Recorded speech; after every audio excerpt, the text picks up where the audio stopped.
Today on Trad Takes, Francis is dead. What I think we should hope for next.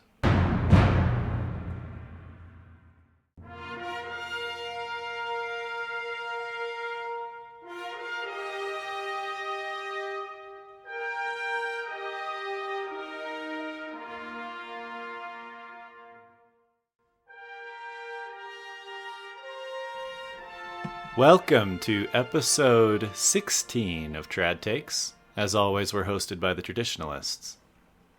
Thank you for joining me. I hope everyone had a good Holy Week and a wonderful Easter week also. As always, please like, share, and subscribe.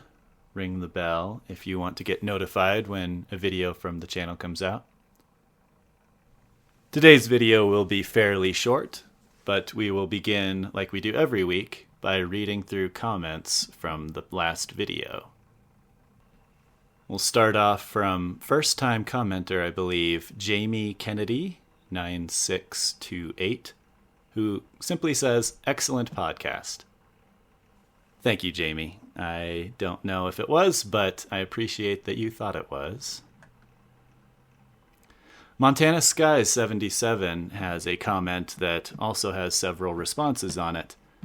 But the comment that kicked it off was, "I'd much rather have tariffs than an income tax."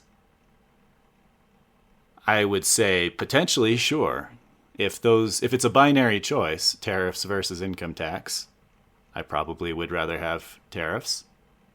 Both of them, of course, will negatively affect the economy. But I think your argument is probably that tariffs would affect it less than income tax does. And yeah, I don't disagree with that. I disagree with the premise that it's one or the other. Currently, we have both. But that wasn't the point, so thank you for the comment. And then the last one I think I'm going to read is Scott Collar. "If we are buying bananas for $1 from Mexico, and American business can only make them for $1.05.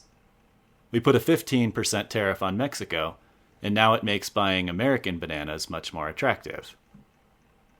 So now we aren't sending $1 to a drug cartel-ran country, and instead sending $1.05 to the company of a parishioner in South Texas." I agree with the premise. That's the idea. That's the reason Trump is putting these tariffs in place. In his mind, the economy is this simple and this straightforward and this isolated from everything else. What I disagree with is the central planning nature of this. I don't know why we're all okay with the government deciding things of this nature instead of letting the free market decide who makes the bananas for the best price.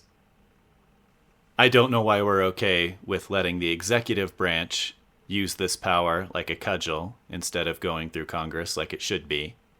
Why we're okay allowing the presidency to have this much power when we're supposed to be a constitutional republic. And finally, I don't know if there is a real benefit to farming or growing bananas in South Texas.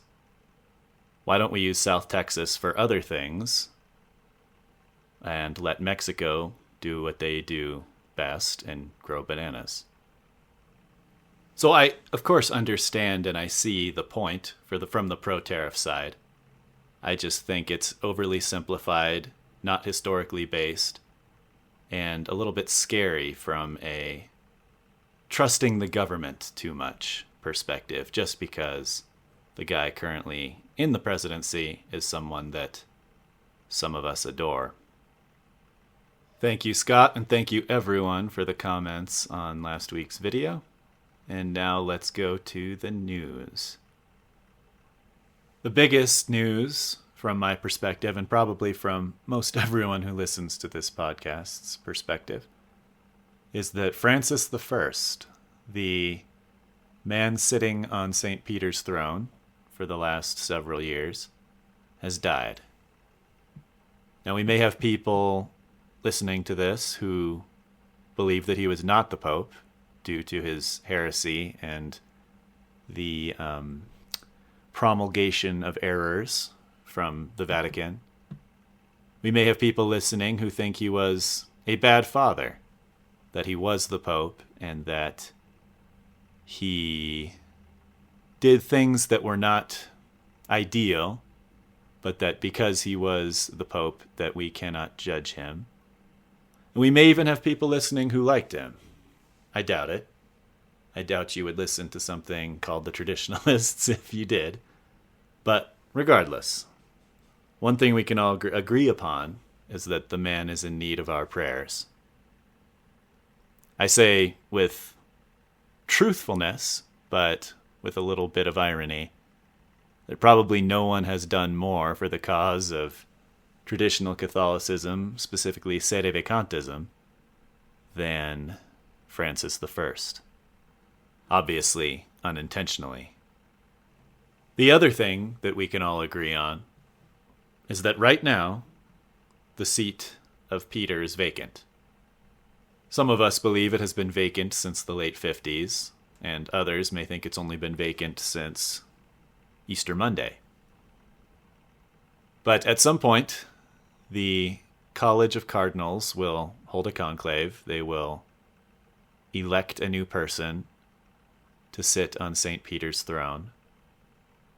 And some of us may be hoping for someone who is more traditionalist or someone who is more Catholic than Francis was. But I would advise against that. When we look at the last two men sitting on St. Peter's throne, Francis and Benedict XVI, I would argue that Benedict XVI was worse for the true faith, because the heresy he espoused and the errors that he promulgated were much more subtle and covered in a sheep's clothing. How much easier was it to stomach the errors of Vatican II when it was wrapped in the traditional Latin Mass, or at least an acceptance of the traditional Latin Mass, versus Bergoglio's obvious disdain for it? My opinion is that someone who is even more out there than Francis was, someone who continues carrying his torch towards collegiality and potentially even doing away with the papacy, quote unquote, in the conciliar church, would be the best thing for Catholicism. Because at least the wolves would be exposed. And yes, Francis was a wolf. But he was a more honest wolf than some of the wolves of the conciliar church have been. And while that may or may not be in his benefit when it comes to the scales of its judgment, I like to think that, even unwittingly, he may be given some benefit of the doubt for bringing people to the true faith. And for my part, I pray for the repose of his soul. And I pray that the facade of the Vatican II Church continues to crumble before our eyes and continues to become less and less fake Catholic. That the sheep's skin covering these wolves continues to rot, continues to fall off, and eventually the conciliar church will be no different than the Lutheran Church or the Anglican Church. And that the true Catholic Church, founded by Christ and unchanged in doctrine for 2 millennia, may once again be recognized as such, and that we get a true Pope, a holy Pope, a Pope who does not promulgate heresy. But all in God's time. And with that, I think we'll wrap up for the day. Thank you all for listening. We'll see you next week. God bless you all, and God bless these United States of America.